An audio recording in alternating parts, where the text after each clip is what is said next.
जय हिंद दोस्तों। महाराष्ट्र में देखिए बेरोजगारी यूनियनवाद 1960। देखिए जो विवाद था ये भारत और पाकिस्तान के मध्य एक सीमा विवाद था जो कि बहुत ही ज़्यादा महत्वपूर्ण है। आज तक भारत और पाकिस्तान के बीच में जितने भी सीमा विवाद हुए हैं उसमें ये सबसे ज़्यादा महत्वपूर्ण है। देखिए इसको अगर मैप के माध्यम से समझेंगे तो बहुत अच्छे से समझ पाएंगे। तो एक मैप बनाने से पहले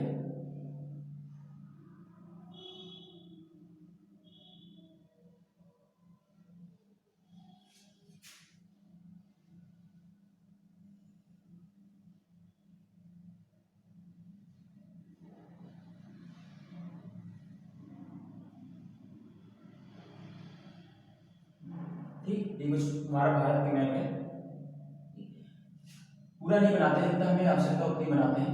तो देखिए बात है 1947 की, जब हमारा देश आज़ाद हुआ तो आज़ादी के साथ साथ देश में क्या हुआ, बंटवारा भी हुआ। तो बंटवारा जो हुआ तो एक तो पाकिस्तान ये बना,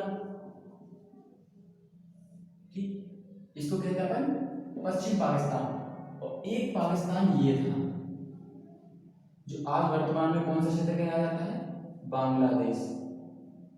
ठीक, ये बना पूर्वी पाकिस्तान।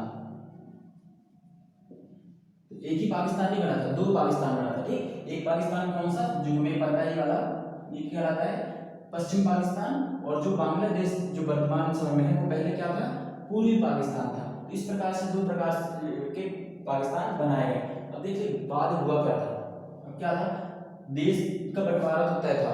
ठीक, अब बंटवारा करे कौन, किस आधार पर किया जाए बंटवारा, ये दो, एक देश अपने पास उसे दो टुकड़े में बांटना है, किस आधार पर बांटेंगे।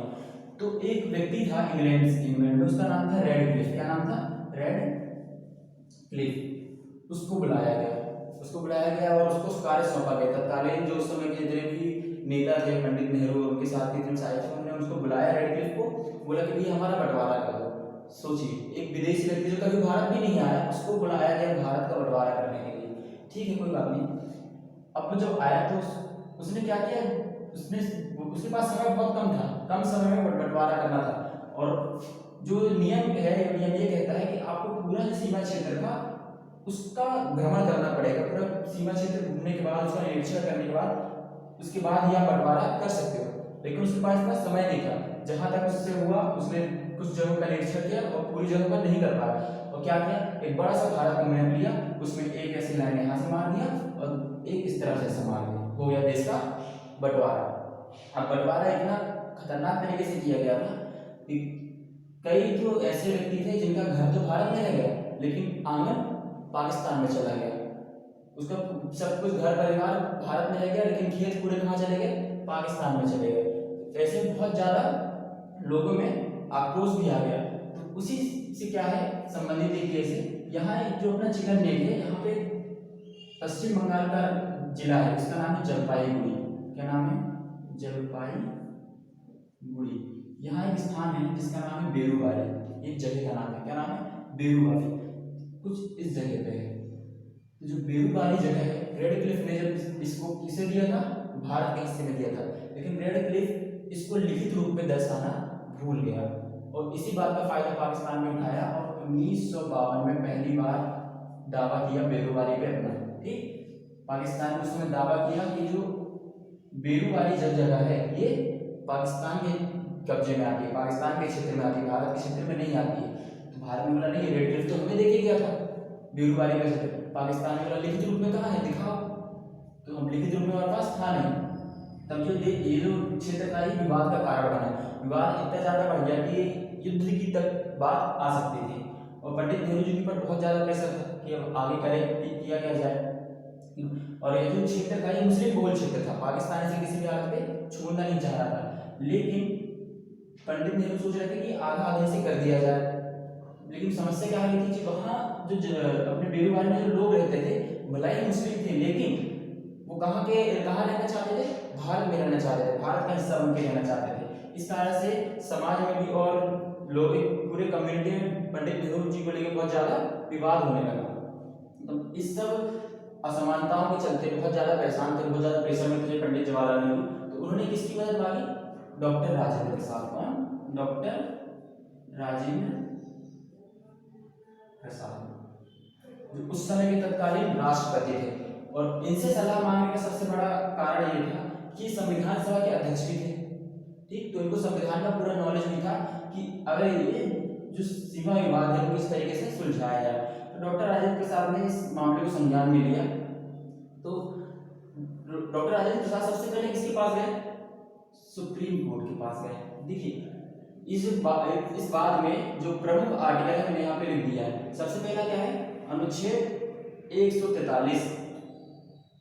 राष्ट्रपति के पास ये पावर होती है कि अगर कोई ऐसा विवाद आता है, कुछ मसले आते हैं, तो जो राष्ट्रपति होता है वो सीधे सुप्रीम कोर्ट से परामर्श लेने का अधिकार रखता है।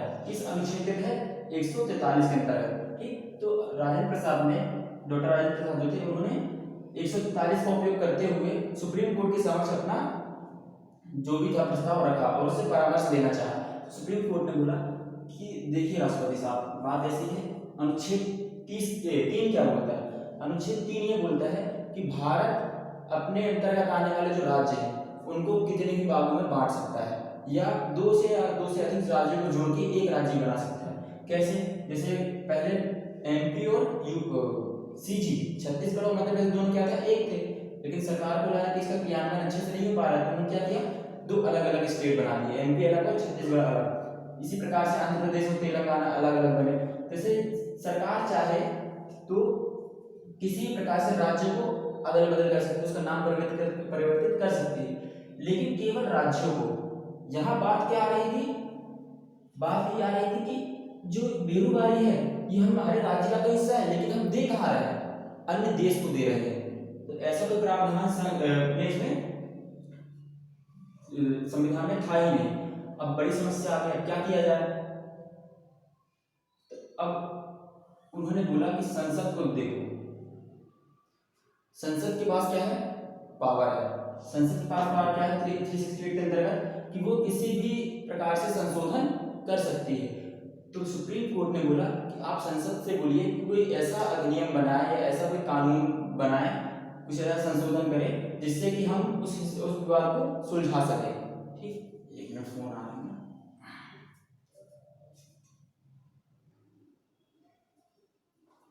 चलिए आगे बढ़ते हैं। तो राष्ट्रपति को क्या सुझाव दिया गया सुप्रीम कोर्ट की तरफ से कि आप संसद के पास जाइए और संसद से ये बोलिए कि आप कुछ ऐसा अधिनियम बनाए जो इस विवाद को सुलझा सके। तो भैया अब संसद भी अपने मन से तो अधिनियम बना नहीं सकती है, तो किस बेस पे बनाएगी? अनुच्छेद 253। अब ये क्या कहता है? ये कहता है कि जो हमारा राज्य होगा, जो भारत होगा, वो किसी भी विदेशी देश से, किसी भी अन्य देश से संधि समझौता को लागू कर सकता है। संधि या समझौता कर सकता है या उसका पालन कर सकता है, उसे लागू कर सकता है। तो इस बेस पे 368 के अंतर्गत आप इस संविधान में संशोधन करिए और कुछ ऐसे प्रावधान बनाए कि इस समस्या का समाधान हो सके। तो फिर पंडित नेहरू जी के नेतृत्व में नोवा संविधान संशोधन लाया गया, ठीक, 1960 में, जिसे अनुसूची 1 में परिवर्तन करके जो ये हिस्सा है बेरूबारी का, इसे आधा किसको दिया गया? पूर्वी पाकिस्तान को, और आधा रखा गया भारत में। तो ये मुद्दा था। और जो ये समझौता हुआ इसे कहा गया नेहरू नून समझौता। क्या कहा गया? नेहरू नून समझौता। क्यों? उस समय पाकिस्तान के प्रधानमंत्री कौन थे? फिरोज शाह नून, और अपने प्रधानमंत्री थे पंडित नेहरू। तो इसको कहा गया नेहरू नून समझौता। तो ये था अपना बेरोजगारी का बात, जिसमें निर्णय ये हुआ कि जो बेरोजगारी की जगह है वो आधी भारत को जाएगी और आधी पाकिस्तान में जाएगी। जो मुख्य आर्टिकल है वह अनुच्छेद 3, जिसके अंतर्गत कि नवीन राज्यों का निर्माण कर सकता है हमारा संघ। 143 ये राष्ट्रपति को पावर देता है कि वो सुप्रीम कोर्ट से जाकर किसी भी बात के लिए, किसी भी समस्या के लिए परामर्श मांग सकता है। अनुच्छेद 253 कहता है कि राज्य संधि और समझौता को लागू कर सकता है, ठीक, और नया संधि समझौता बना सकता है। अनुच्छेद 368 कहता है कि संसद संविधान में संशोधन करने की शक्ति रखती है। ये नौवां संविधान संशोधन जिसके अंतर्गत इस वादे का निर्णय हुआ और अनुसूची 1 में परिवर्तन किया गया, और इस समझौते को कहते हैं नेहरू नून समझौता।